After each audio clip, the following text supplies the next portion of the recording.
Eder. Mech. Pallister. Mi si strugge il cuore, guarda, pensare questo corpo che ha già sofferto molto, venire riesumato e portato a Milano è stato tremendo. Non posso immaginare che qualcuno gli abbia fatto del male. Io penso che si sia suicidata. Ma guarda, ho riflettuto molto su questo e da come a casa sono rimaste la fede, tutte le sue cose, i cellulari, sono segnali di suicidio. È difficile da accettare per un marito. E tu non ti sei accorto di niente, tipo che piangeva la notte prima, no? Di niente, vero? No. Assolutamente, era una donna felice, amava la vita. Questo piano piano nel tempo, credimi, troveremo fuori il perché di questo. Quindi verrà fuori perché si è uccisa, allora pensi che c'è un colpevole nel suicidio di Liliana, ovviamente Claudio, no? Questo non voglio parlare, perché purtroppo non c'è più Liliana, non potrà mai più rispondere, è solo dentro di me, la sento dentro di me. Non ci convince il fatto del vedovo addolorato, perché uno non fa quella sceneggiata soltanto perché ci sono le telecamere, mentre il giorno prima è in sauna in Austria e poi via dal cimitero va a fare il carnevale, a fotografare il carnevale.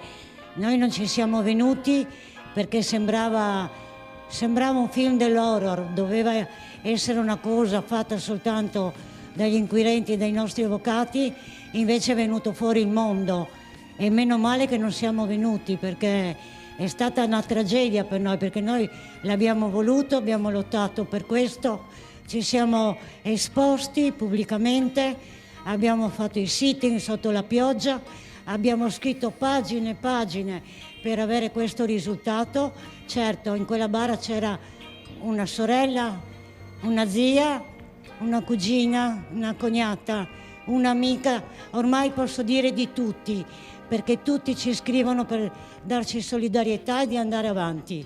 E a questo proposito, quando tornerà, perché lei tornerà a casa, tornerà in questo posto, noi chiederemo di farle una cerimonia privata, senza telecamere, perché lei era questo che voleva. E Sebastiano verrà pure? Ma il cimitero è aperto a tutti, però Sebastiano doveva venire al sitting con noi, doveva battersi con noi, non dire si è suicidata già il secondo giorno che era scomparsa, non andare a regalare le sue cose a destra e a sinistra, tanto Liliana non torna.